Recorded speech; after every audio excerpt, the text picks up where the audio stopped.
TDP అధినేత చంద్రబాబు తరపున ఆయన సతీమణి నారా భువనేశ్వరి ఇవాళ కుప్పంలో నామినేషన్ దాఖలు చేయనున్నారు. భువనేశ్వరి వరదరాజస్వామి ఆలయంలో నామినేషన్ పత్రాల నుంచి పూజలు చేశారు. కుప్పం చెరువు కట్ట నుంచి ర్యాలీగా వెళ్లి నామినేషన్ పత్రాలను సమర్పించనున్నారు.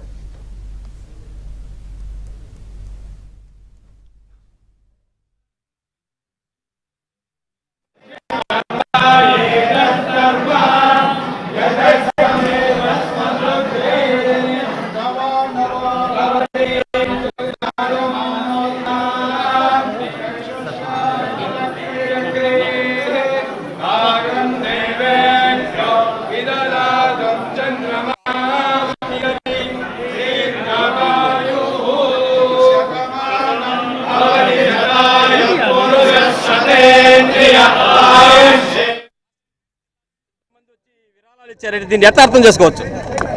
ఇది మీకే తెలుస్తుంది కదా, ప్రజలు ఎట్లా ముందుకొచ్చారు. ఇప్పుడు అన్నదాతలు వచ్చారు, స్టూడెంట్స్ వచ్చారు, అన్ఎంప్లాయ్మెంట్ వచ్చారు, స్త్రీలు వచ్చారు. అంటే ఇదే చెప్తాంది మన రాష్ట్రంలో అన్ని వర్గాలు దెబ్బతిన్నాయి. ఉద్యోగాలు లేవు, స్త్రీలకి భద్రత లేదు, అన్నదాత లేదు, వాళ్ళు దెబ్బతింటున్నారు. ప్రతి ఒక్క వర్గం హ్యాండిక్యాప్డ్ ఉన్నారు, డిసేబుల్డ్ వాళ్ళు. చంద్రబాబు నాయుడు గారు పెన్షన్స్ ఇచ్చేవారు. ఈ ప్రభుత్వం అన్నారు ఇది ఇస్తాం అది ఇస్తాం, చివరికి ఏది లేకుండా చేస్తున్నారు. ఈ ప్రభుత్వం అన్ని వర్గాలకి మోసాలు చేస్తుంది. ఈ ప్రభుత్వం all the best madam. All the best madam. All the best madam. Madam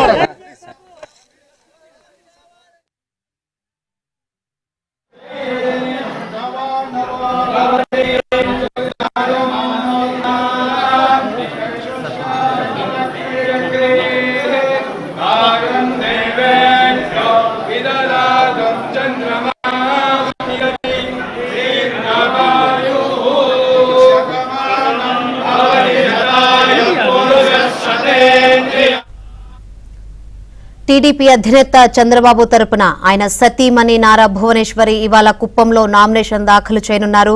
Bhuvaneswari Varadaraja Swamy ఆలయంలో నామినేషన్ పత్రాలను ఉంచి పూజలు చేశారు.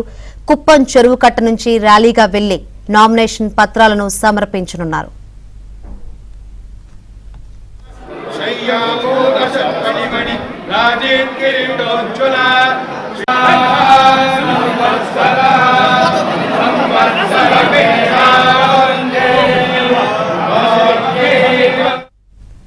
టీడీపీ అధినేత చంద్రబాబు తరపున ఆయన సతీమణి నారా భువనేశ్వరి ఇవాళ కుప్పంలో నామినేషన్ దాఖలు చేయనున్నారు. మరిన్ని వివరాలు అందించేందుకు మా ప్రతినిధి మనోహర్ రెడ్డి లైవ్ ద్వారా సిద్ధంగా ఉన్నారు. మనోహర్ రెడ్డి, ఎన్ని గంటలకు నామినేషన్ దాఖలు చేయనున్నారు భువనేశ్వరి? ఏంటి అప్డేట్స్? శంకరి, ఏదైతే ఇవాళ మాజీ సీఎం చంద్రబాబు నాయుడు తరపున ఆమె భార్య నారా భువనేశ్వరి మరికొద్ది సేపట్లో నామినేషన్ దాఖలు చేసేటువంటి ప్రక్రియ మొదలుకోబోతుంది. ఇప్పటికే లక్ష్మీపురం శ్రీ వరదరాజస్వామి ఆలయంలో ప్రత్యేకంగా ఆమె దాదాపు గంట పాటు కూడా ప్రత్యేకమైనటువంటి పూజలు నిర్వహించినటువంటి పరిస్థితి.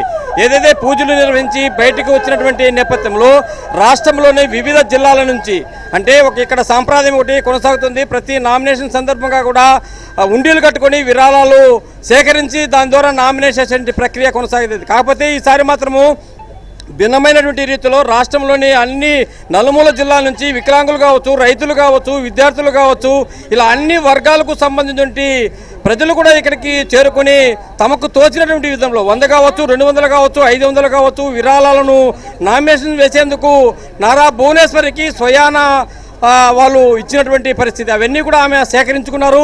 ఇప్పుడే బయలుదేరారు. ర్యాలీగా వెళ్ళి అక్కడ నామినేషన్ ప్రక్రియ అనేది కొనసాగించబోతున్నారు. ప్రస్తుతానికి ఇక్కడ ఈ నామినేషన్కు సంబంధించి ఇలాంటి పరిస్థితులు కొనసాగుతున్నాయి. ఈ సంప్రదాయం ఎందుకు ఇలానే వస్తుందనేటువంటి అంశాలపైన కూడా ఇక్కడ మనతో మాట్లాడడానికి కొంతమంది నాయకులు ఉంటారు. వాళ్ళతో మాట్లాడించే ప్రయత్నం చేద్దాం. చెప్పండి, ఎట్లా చూస్తారు ఇవన్నీ?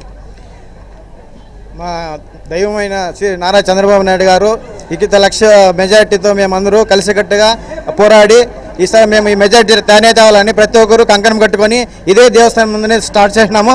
ఆయన చేసిన అభివృద్ధి మనం ఎవరు ఊహించలేము. ఈ కుప్పం మొదలు ఎట్లుండింది, ఇప్పుడు ఎట్లుండింది అందరికీ తెలుసును. కాకపోయినా ఆయన ఎంత చేసినా ఇంకా చేయాలంటూనే ఉండారు. కానీ ఈ వైఎస్ఆర్సీపీ వాళ్ళు ప్రతి ఒక్క నాయకునికి తెలుసు మన ప్రతి కుప్పంలో ఏం అభివృద్ధి కార్యక్రమాలు చేసినారని.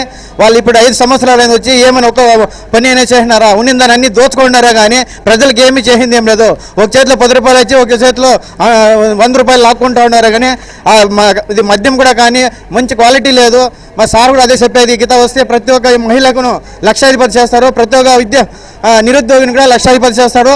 ఆయన సంకల్పం ఒకటే, ఈ కుప్పానికి మనకి నీళ్లు తెచ్చి రైతులను కూడా ముందుకు తీసుకుపోవాలని. ఇక్కడ పాడి పరిశ్రమలు కూడా ఎక్కువ ఆయన ఉన్నప్పుడే జరిగింది. రేషం కూడా మనకి సిల్క్ చెప్పండి. ఇప్పుడు మీరు ఈరోజు అన్ఎంప్లాయ్మెంట్ గా వచ్చి మేడంకు డబ్బులు ఇచ్చారు, ఇక్కడ నామినేషన్కు ఎంత ఇచ్చారు, ఏంటి, ఎక్కడి నుంచి ఇచ్చారు? సార్ మాది పెనుగొండ నియోజకవర్గం, సత్యసాయి జిల్లా. అన్ఎంప్లాయ్మెంట్ అసలు మాకు పరిశ్రమలు లేని సమయంలో నారా చంద్రబాబు నాయుడు గారు 2017 సంవత్సరంలో ఓపెనింగ్ చేశారు.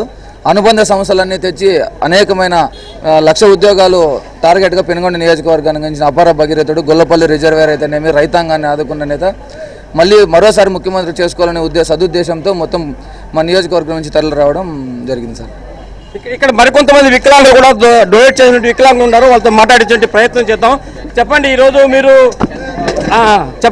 మీరు ఎక్కడి నుంచి వచ్చారు, ఎంత ఇచ్చారు మేడం డొనేషన్, ఏంటి? నేను ఏలూరు నుంచి వచ్చాను, పశ్చిమ గోదావరి జిల్లా. ఎందుకంటే బాబు గారు వికలాంగులకి ఎవరు చేయనంతగా 1,500 రూపాయల పెన్షన్ని 3,000 చేశారు. ఈ 5 సంవత్సరాలు కూడా 1,500 చేసిన 3,000 రూపాయలు జగన్మోహన్ రెడ్డి ఇచ్చాడు. ఈ 3,000 రూపాయలని చంద్రబాబు నాయుడు గారు 6,000 పెంచారు. అదేవిధంగా ఎవరికైతే నడవలేని వారికి అందరితో సమానంగా నడవలేకపోతున్నారని బాబు గారు ఆలోచించి మాకు 3 చక్రాలు 1,50,000 విలువ చేసే 3 చక్రాల వాహనాన్ని పూర్తి ఉచితంగా ఇచ్చారు. మాకు సబ్సిడీ లోన్. ఈరోజు ఎంత ఇచ్చారు మేడం డొనేషన్ విరాళాలకి? మా వంతు సాయంగా మేడం గారికి, బాబు గారు నామినేషన్కి మా వంతు సాయంగా మనిషికి 200 చొప్పున బాబు గారికి మా వంతు సాయంగా ఇవ్వటం జరిగింది. మీరు ఎక్కడి నుంచి వచ్చారు? మేము గుంటూరు నుంచి వచ్చామండి. మేము బాబు గారిని నామినేషన్ కోసం చెప్పండి, ఎక్కడి నుంచి వచ్చారు, మీరు ఎంత ఇచ్చారు, ఎందుకు అంత దూరం నుండి ఇక్కడికి వచ్చి డొనేట్ చేశారు విరాళం? కలియుగ దేవుడు వెంకటేశ్వర స్వామి అయితే మా దివ్యాంగులకు దేవుడు చంద్రబాబు నాయుడు అండి. ఆయన మాకు చేసినవి చెప్పాలంటే మీకు కనీసం ఒక అరగంట పట్టింది. కాబట్టి ఈరోజు ఆయన ఇచ్చినటువంటి 3 చక్రాల బళ్ళు మీదే మేము ప్రకాశం జిల్లా ఒంగోలు నుంచి ఇక్కడ దాకా రావడం జరిగింది. నాతో పాటు 9 పార్లమెంట్ల నుంచి రావడం జరిగింది. మేమందరం కూడా 9 మంది 9 రోళ్ళు 1800 9 అంకె వచ్చే విధంగా మేమందరము పోగు చేసుకొని మేడం గారికి మా వంతు చందా రూపేణ ఇవ్వడం జరిగింది. మేము ఈ వరదరాజుల స్వామివారిని, వెంకటేశ్వర స్వామివారిని ఒకటే కోరుకుంటున్నాం, రాష్ట్రంలోనే అందరికంటే అత్యధిక మెజారిటీతో కుప్పంలో 1,00,000 పైగిన మెజారిటీతో చంద్రబాబు నాయుడు గారు గెలవాలనేది మా కోరిక.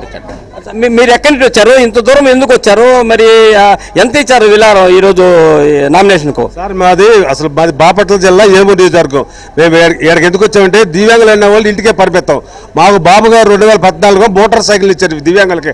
ఆ మోటార్ సైకిల్ మీద స్వయంగా మేము 9 మంది ఈ కుప్పం వచ్చి మేము బాబు గారికి ఆయనకి చేదోడుగా ఉండాలని చెప్పి నామినేషన్కి మనిషికి 200 కాడికి 9 మంది 9 రోజులు 1800 ఇచ్చి ఆయన మాది కూడా నామినేషన్లో భాగస్వామ్యం కావాలని చెప్పేసి మేము బాబు గారికి కృతజ్ఞత తెలియజేసుకుంటాం. కృతజ్ఞత. మేడం రిసీవ్ చేసుకుని ఏం చెప్పారు మీకు? మేడం గారు ఏం చెప్పారంటే అందరికీ దేవుడు మా బాబు గారు ఎక్కువ మీద గెలుస్తారు కాబట్టి బాబు గారు ముఖ్యమంత్రి అయినాక మీ వికలాంగుల సమస్యల్ని అన్ని కూడా మీకు తీరుస్తాడని చెప్పి హామీ ఇచ్చింది. అంటే మీరు వికలాంగులై ఉండి కూడా అంత దూరం నుండి ఇక్కడికి వచ్చి విరాళాలు ఇచ్చారంటే దీన్ని ఎలా అర్థం చేసుకోవాలి? అర్థం చేసుకోవాలంటే ఆయన మాకు దేవుడు. ఎందుకంటే ఏ ముఖ్యమంత్రి కూడా మాకు దివ్యాంగులను పట్టించుకోవాలా. చంద్రబాబు నాయుడు గారు వచ్చిన తర్వాత మాకు మోటార్ సైకిల్ ఇటువే కాక పెన్షన్ కూడా 3,000 చేశారు. ఇప్పుడు మళ్ళీ మేనిఫెస్టోలో 6,000 చేశాడు. మరి అదేవిధంగా మాకు ఒక వికలాంగుడు ఒక సకలాంగురాలు పెళ్లి చేసుకుంటే 1,00,000 రూపాయలు మాకు బహుమతిగా ఇచ్చాడు. అదేవిధంగా హాస్టల్ ఫీజులు కానీ అనేక రకాల దివ్యాంగులకు సంబంధించినవి, మరి దివ్యాంగులకు సంబంధించిన 11 పథకాలే కాకుండా ఒక ఇంట్లో 2 పెన్షన్లు కూడా ఉండేటట్టుగా ఇవ్వడం జరిగిగా గనుడు. అందుకే మహానుభావుడికి కృతజ్ఞత తెలియజేసుకోవడం కోసం మేము అంత దూరం నుంచి ఆయన ఇచ్చిన బళ్ళ మీద ఇక్కడికి వచ్చాం. ఇది శంకరి మొత్తానికి ఈవేళ ఏదైతే చంద్రబాబు నాయుడు తరఫున నామినేషన్ వేసేందుకు నారా భువనేశ్వరి చేరుకున్నటువంటి సందర్భంలో వరద స్వామి ఆలయంలో ప్రత్యేకంగా పూజలు చేసి బయటకు వచ్చిన తర్వాత ఇక్కడ రాష్ట్రంలోని వివిధ ప్రాంతాల నుంచి అన్ని వర్గాలకు సంబంధించిన వ్యక్తులు కూడా ముఖ్యంగా వికలాంగులు చేరుకుని ఇక్కడ 100-200 విరాళాలు ఇచ్చి ఆ విరాళాల ద్వారా ఈవేళ నామినేషన్ వేసే ప్రక్రియ అనేది కొనసాగించ